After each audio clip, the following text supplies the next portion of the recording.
Good morning everyone. बच्चों biotechnology discuss कर रहे हैं, प्रिंसिपल्स एंड प्रोसेसेस। तो लास्ट क्लास में बायोटेक्नोलॉजी के जो प्रोसेसेस हैं, process of biotechnology, process of biotechnology,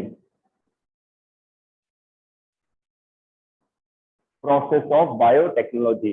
तो मैं स्टेप लिख देता हूं जो कि लास्ट क्लास में मैंने एक्सप्लेन किया था।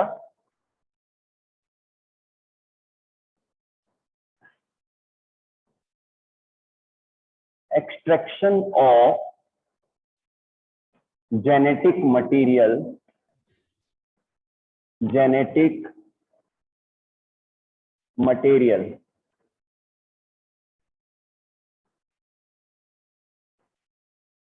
ठीक है। सेकंड, एम्प्लीफिकेशन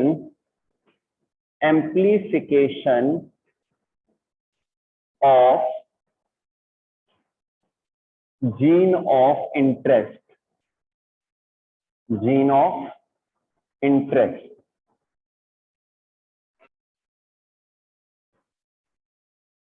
थर्ड है ligation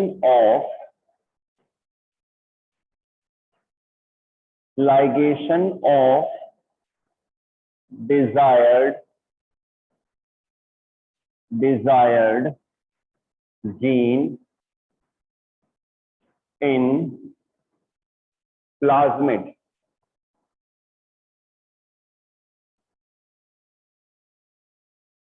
और फोर्थ है insertion of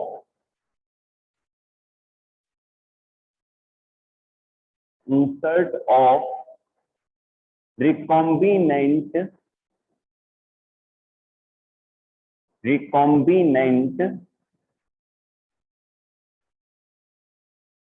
plasmid in host cell,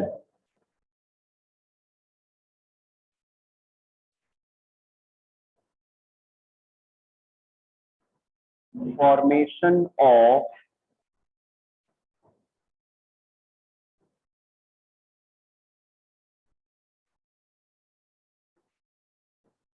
desired product।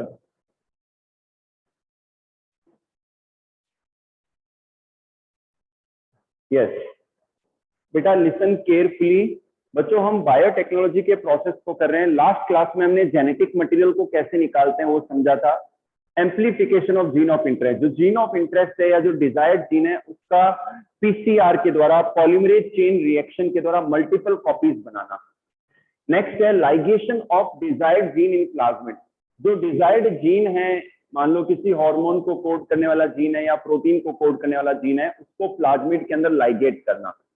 तो मैंने आपको बताइए कि पहले रेस्ट्रिक्शन एंडोन्यूक्लियस से कट लगने से उनमें कट लग जाता है और पैलिंड्रोमिक सीक्वेंस से, और वहां पर जो है डिजायर्ड जीन को लाइगेज एंजाइम देने पर वो ऐड हो जाते हैं। ठीक है। अब रिकॉम्बिनेंट प्लाज्मिड तैयार हो चुका है, होस्ट सेल। अब ध्यान रखना बच्चों, जो प्लाज्मिड हम लेते हैं, मैंने इसमें पहले भी बताया था, टूल्स के अंदर बताया था मैंने कि जो प्लाज्मिड है उसके ऊपर ऐसे जीन होने चाहिए जो एंटीबायोटिक के अगेंस्ट रेजिस्टिव हो। तो एंटीबायोटिक के अगेंस्ट रेजिस्टेंस होने से हम रिकॉम्बिनेंट को नॉन रिकॉम्बिनेंट से पहचान पाएंगे। ठीक है ना। मान लो एक हमने प्लाज्मिड लिया यहाँ पर जो कि एम्पिसिलिन और टेट्रासाइक्लिन दोनों के लिए रेजिस्टिव है। तो जब हमने रेस्ट्रिक्शन एंडोन्यूक्लियस दिया था तो उस समय मान लो एम्पिसिलिन रेजिस्टेंस वाला जीन का पार्ट कट हो गया और वहां पर डिजायर्ड जीन इनकॉर्पोरेट हो गया। अब जो रिकॉम्बिनेंट प्लाज्मिड है वो टेट्रासाइक्लिन जो कंटेनिंग जो मीडिया है वहां पर तो मल्टीप्लाई होगा, लेकिन जो एम्पिसिलिन कंटेनिंग कल्चर मीडिया है वहां पर वो मल्टीप्लाई नहीं हो पाएगा। तो वो क्या है, रिकॉम्बिनेंट है। तो डिफरेंट टेक्निक्स मैंने बताई थी आपको कि कैसे रिकॉम्बिनेंट प्लाज्मिड को होस्ट सेल के अंदर डालते हैं। तो यहाँ पर रिकॉम्बिनेंट प्लाज्मिड को डिफरेंट टेक्निक्स को यूज लेते हुए हम जो भी सूटेबल टेक्निक है उससे यूज लेते हुए होस्ट सेल के अंदर उसको इनकॉर्पोरेट कर देते हैं। अब हमारे पास में रिकॉम्बिनेंट बैक्टीरियल सेल या रिकॉम्बिनेंट सेल रेडी है। नेक्स्ट स्टेप है फॉर्मेशन ऑफ डिजायर्ड प्रोडक्ट। अब इन सेल का, इन जो माइक्रो ऑर्गेनिज्म की सेल जो कि रिकॉम्बिनेंट है, इनको हम इंडस्ट्रियल स्केल पर कैसे मल्टीप्लाई करवाते हैं।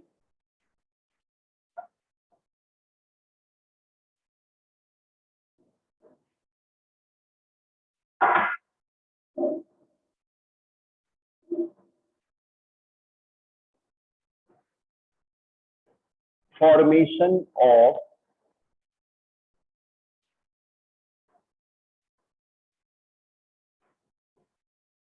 Desired product.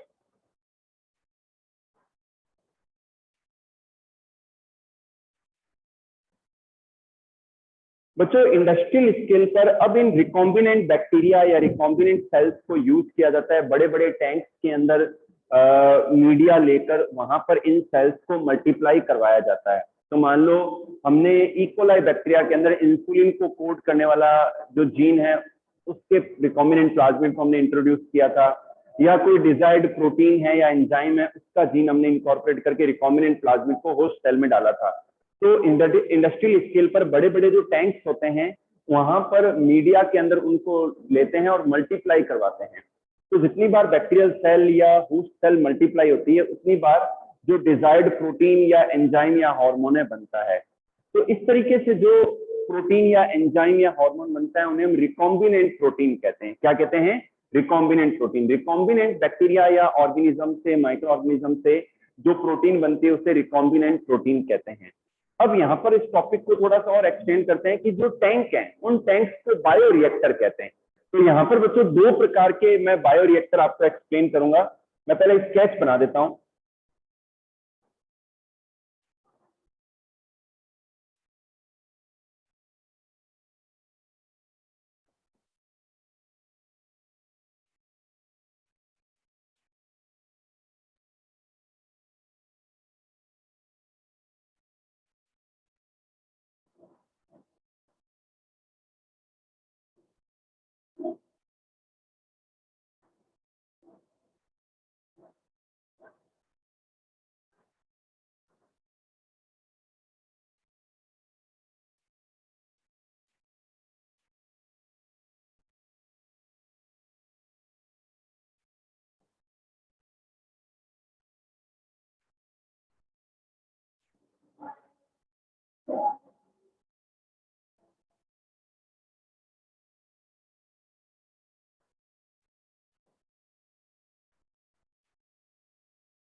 बच्चों हमारा टॉपिक है bioreactor. Bio reactor.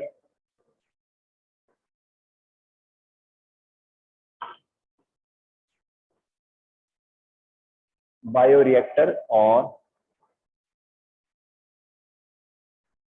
Steam for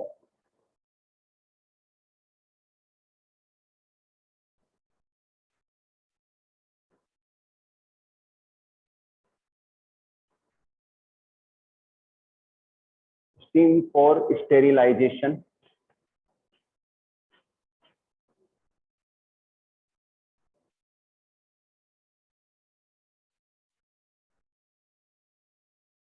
foam breaker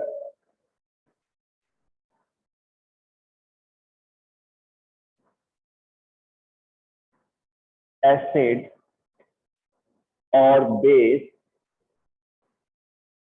for pH, acid और base for BH, sorry pH. और ये है फ्लैट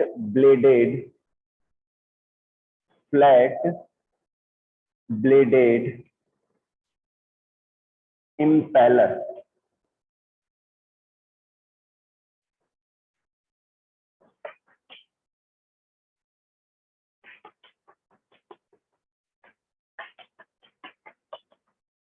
और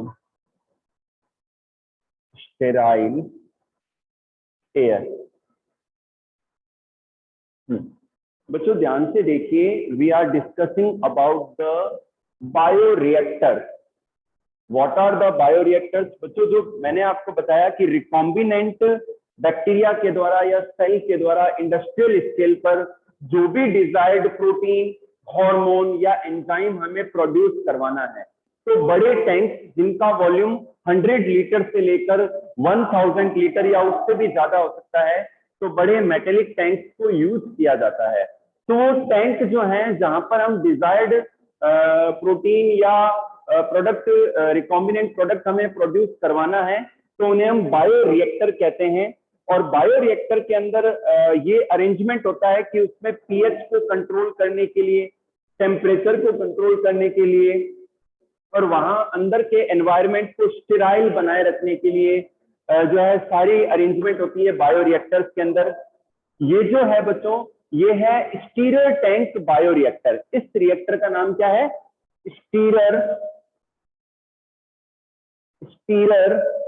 टैंक बायो रिएक्टर।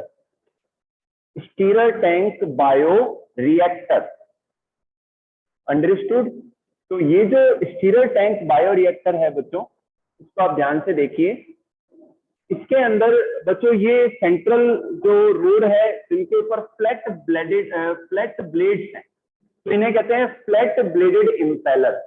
इसके अलावा ये बच्चों फोम ब्रेकर का मतलब है झाग बनेगा जब ये ग्रोथ, जो अंदर कल्चर ग्रोथ है, जो जब ये पूरा एजिटेट किया जाएगा तो झाग बनेगा, फॉर्म बनेगा, उसको हटाने के लिए। ये बच्चों मोटर है। ये जो पोर्ट है, यहाँ पर एसिड और बेस ऐड किया जाता है पीएच को रेगुलेट करने के लिए। यहाँ से स्टीम सेंड की जाती है इस अंदर इंफेक्शन लेस एनवायरनमेंट बनाने के लिए। ये स्टीराइल एयर के लिए पोर्ट है। ओके बच्चों, तो ये जो है रोड है, इम्पेलर है, ये घूमता है। तो घूमने से क्या है, जो अंदर जो ग्रोथ है जिसके अंदर बैक्टीरियल सेल्स हैं, रिकॉम्बिनेंट बैक्टीरियल सेल्स हैं, तो उनको पूरा एरेशन मिलता है, कंप्लीट न्यूट्रिएंट्स मिलते हैं और इनका एजिटेशन होता रहता है। तो इस प्रकार के बायोरिएक्टर को क्या कहते हैं? स्टीरर टैंक बायोरिएक्टर कहते हैं। क्या कहते हैं? स्टीरर टैंक बायोरिएक्टर कहते हैं। ठीक है, तो ये एक टाइप, दो टाइप के बायोरिएक्टर है। ये क्वेश्चन आता है एग्जाम में, आ जाता है कि बायोरिएक्टर क्या है और इनके एक या दो टाइप एक्सप्लेन कीजिए। सेकंड में ले रहा हूं, स्पार्स्ड स्टीरर टैंक बायोरिएक्टर।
यस बच्चों ध्यान से देखिए, जो सेकंड जो बायोरिएक्टर का टाइप है ये है स्पार्ज्ड स्टीरर टैंक बायोरिएक्टर। इसमें पहले वाला जो बायोरिएक्टर है उस जैसा शेप नहीं है, ये एक सिंगल रोड है और यहाँ पर ये इस तरीके से जो है मूवमेंट करता है, और जिससे क्या है कि जो ब्रॉथ है, कल्चर ब्रॉथ है, वो मिक्स होता रहता है, पूरा एरेशन होता रहता है।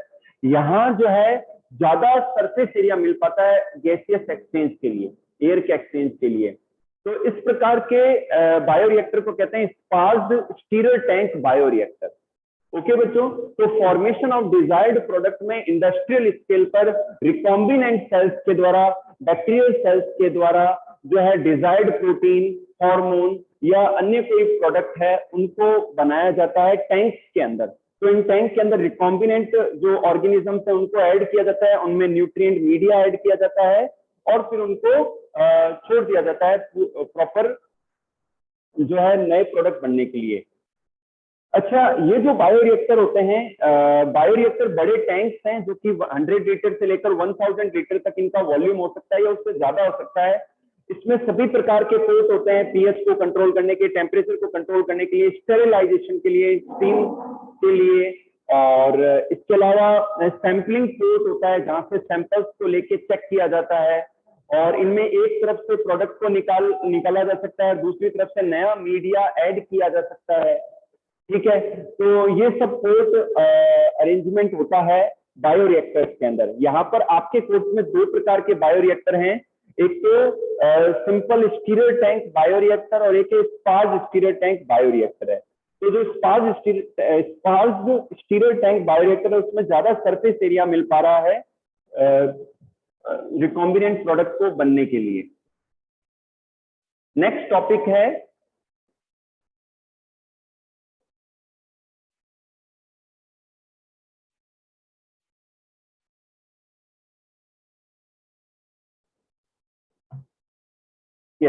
नेक्स्ट टॉपिक है डाउन स्ट्रीम प्रोसेसिंग।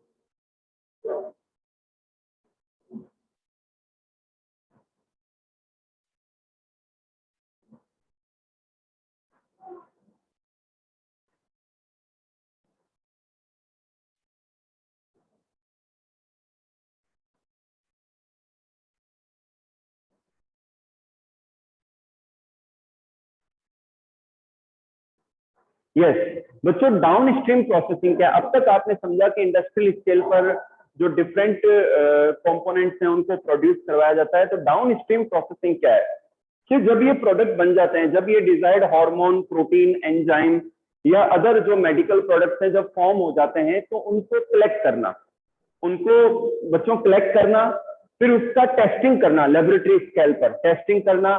अगर कोई मेडिसिन है या कोई मेडिकल प्रोडक्ट है तो उसका क्लिनिकल ट्रायल लेना, और देन फिर उसको पूरा चेक करने के बाद में मार्केट में सप्लाई करना। तो ये जितना भी कंप्लीट प्रोसेस है इसे हम डाउन स्ट्रीम प्रोसेसिंग कहते हैं। अगेन मैं रिपीट कर रहा हूं, रिकॉम्बिनेंट प्रोडक्ट के बनने के बाद में उसका कलेक्शन करना, उसको चेक करना, उसकी टेस्टिंग करना, अगर मेडिकल प्रोडक्ट है तो उसका क्लिनिकल ट्रायल लेना, देन फिर मार्केट में सप्लाई करना। All these processes combinedly are called downstream processing. इन्हें हम क्या कहते हैं? डाउनस्ट्रीम प्रोसेसिंग कहते हैं। तो 12th क्लास ये चैप्टर आपका कंप्लीट, चैप्टर 11। चैप्टर 12 नेक्स्ट है बायोटेक्नोलॉजी के एप्लीकेशन क्या क्या है। ये तो हमने समझ लिया कि कैसे हम जेनेटिक इंजीनियरिंग करते हैं, कैसे जेनेटिक मटेरियल में चेंजेस लाते हैं, कैसे रिकॉम्बिनेंट प्लाज्मिड बनाते हैं, कैसे डिजायर्ड प्रोडक्ट बनाते हैं। तो ये सारी चीजें हमें समझ में आ चुकी हैं। नेक्स्ट चैप्टर जो है एप्लीकेशन के बारे में। आज बच्चों में एक बार पीसीआर को अगेन रिपीट कर रहा हूं जिससे आपको ये टॉपिक कहीं भी दिक्कत नहीं आए। तो पीसीआर, पॉलीमरेज चेन रिएक्शन को, जिसके द्वारा हम डीएनए की या जीन की मल्टीपल कॉपीज बनवाते हैं। तो नेक्स्ट टॉपिक है पीसीआर, फुल फॉर्म है polymerase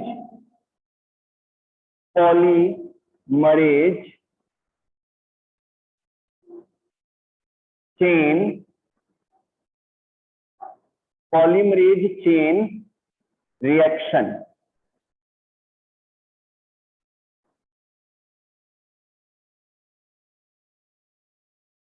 polymerase chain reaction.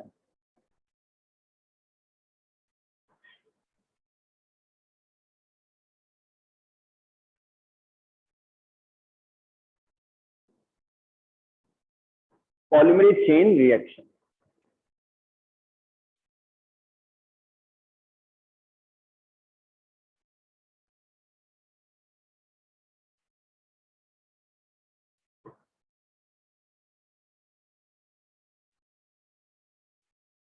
Suppose करो ये जीन ऑफ इंटरेस्ट है या डिजायर्ड डीएनए है, ठीक है, जो कि किसी हार्मोन या किसी प्रोटीन को कोड करता है। ये हमने बाहर ले लिया है।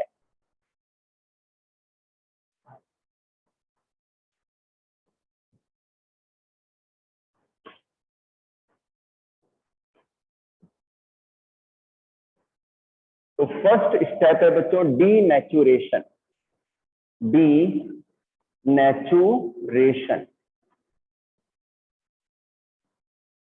डीनेचुरेशन, ठीक है। तो ये कैसे किया जाता है? हीट के द्वारा।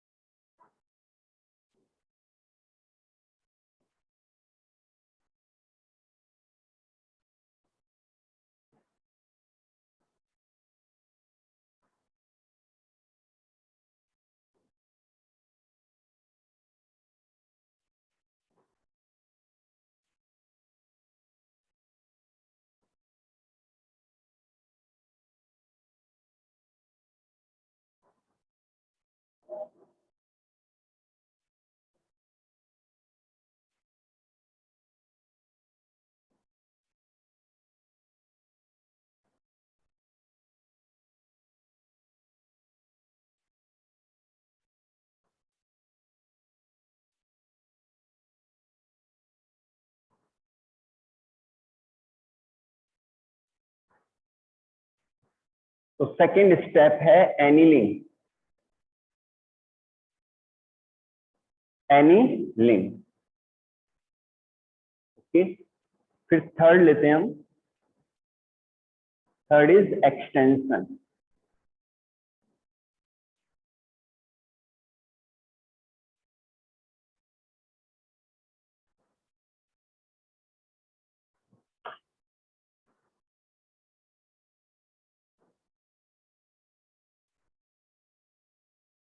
Deoxy nucleotide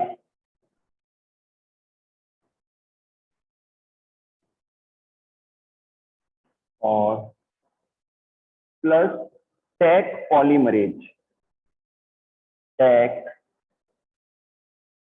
polymerase.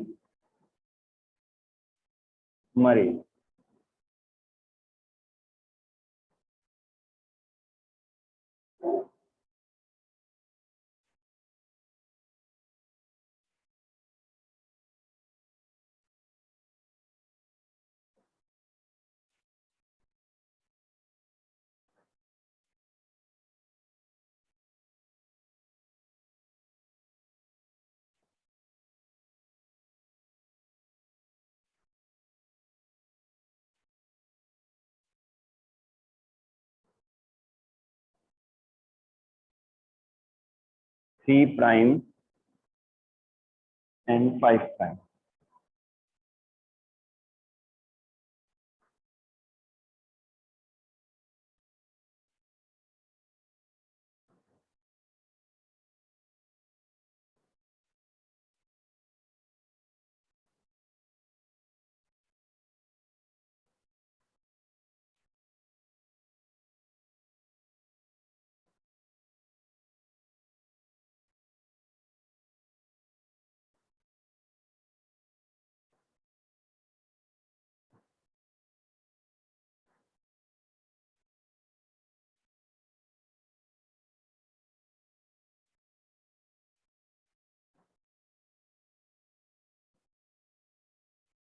यस बच्चों, आपके सामने डायग्राम है।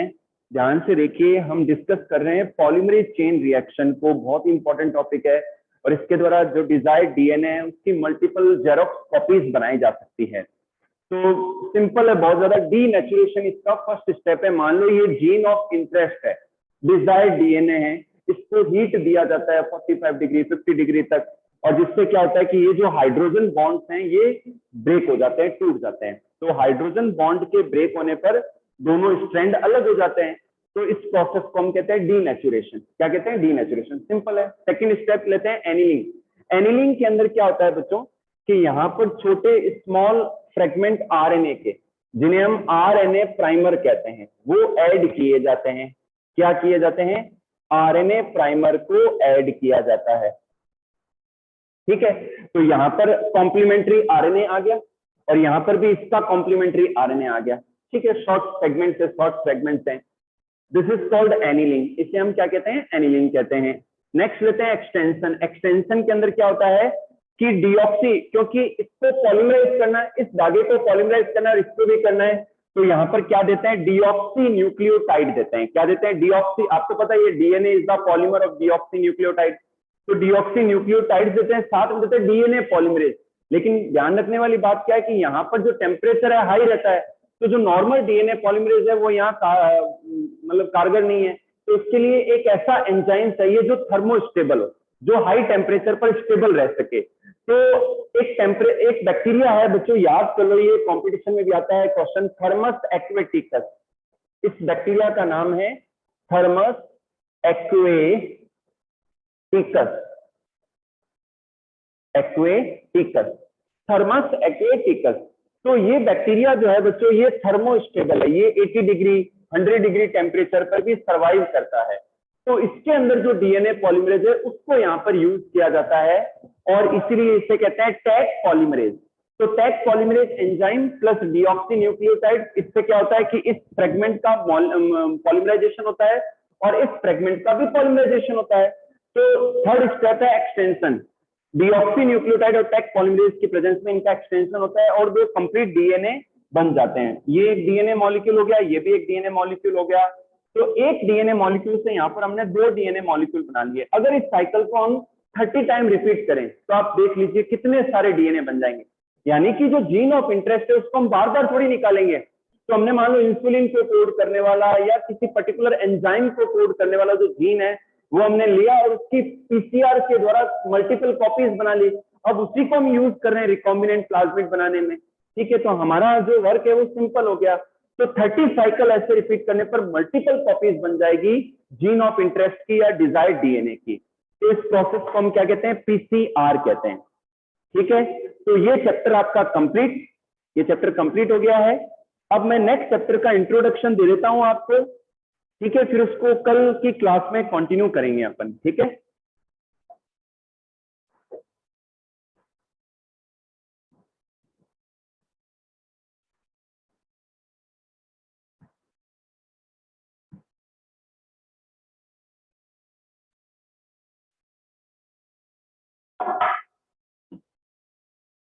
चैप्टर 12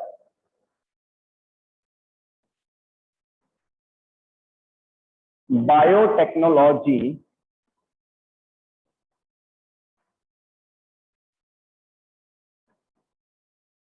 बायोटेक्नोलॉजी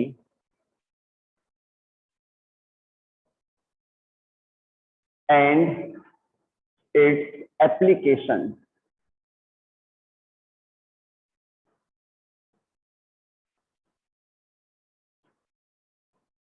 ये बच्चों नेक्स्ट चैप्टर का नेम है बायोटेक्नोलॉजी और इसके क्या क्या एप्लीकेशंस हैं, ये कंप्लीट चैप्टर इसी के बारे में। सबसे पहले बात करते हैं ट्रांसजीन की। ट्रांसजीन बच्चों, ट्रांसजीन क्या है? ट्रांसजीन या ट्रांसजेनिक एनिमल या ऑर्गेनिज्म क्या होता है कि किसी एक ऑर्गेनिज्म के अंदर किसी और ऑर्गेनिज्म का जीन इनकॉर्पोरेट किया गया है उसकी सेल के अंदर। तो ऐसे जीन को ट्रांसजीन कहते हैं और ऐसे ऑर्गेनिज्म को ट्रांसजेनिक ऑर्गेनिज्म कहते हैं।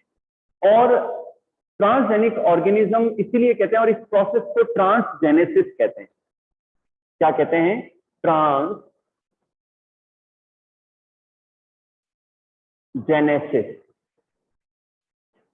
इस प्रोसेस को we are called transgenesis. Okay बेटा, ट्रांसजीन कहते हैं किसी और ऑर्गेनिज्म का जीन किसी और ऑर्गेनिज्म के अंदर उनके सेल में इंकॉर्पोरेट करना, इसे हम ट्रांसजीन कहते हैं, और ऐसे ऑर्गेनिज्म को ट्रांसजेनिक ऑर्गेनिज्म कहते हैं। And this process is called transgenesis. Understood?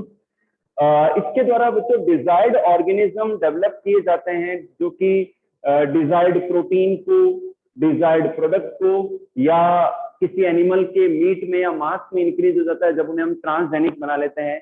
तो कई सारे ट्रांसजेनिक एनिमल प्रोड्यूस किए गए हैं, transgenic pig, transgenic God, transgenic cow, transgenic mouse develop किए गए हैं डिफरेंट एम के लिए, जो कि हम कल की क्लास में डिटेल में पढ़ेंगे कि ये ट्रांसजेनिक एनिमल या ट्रांसजेनिक ऑर्गेनिज्म क्यों डेवलप किए जाते हैं। तो आज के लिए इतना ही, रिमेनिंग पार्ट अपन कल करेंगे।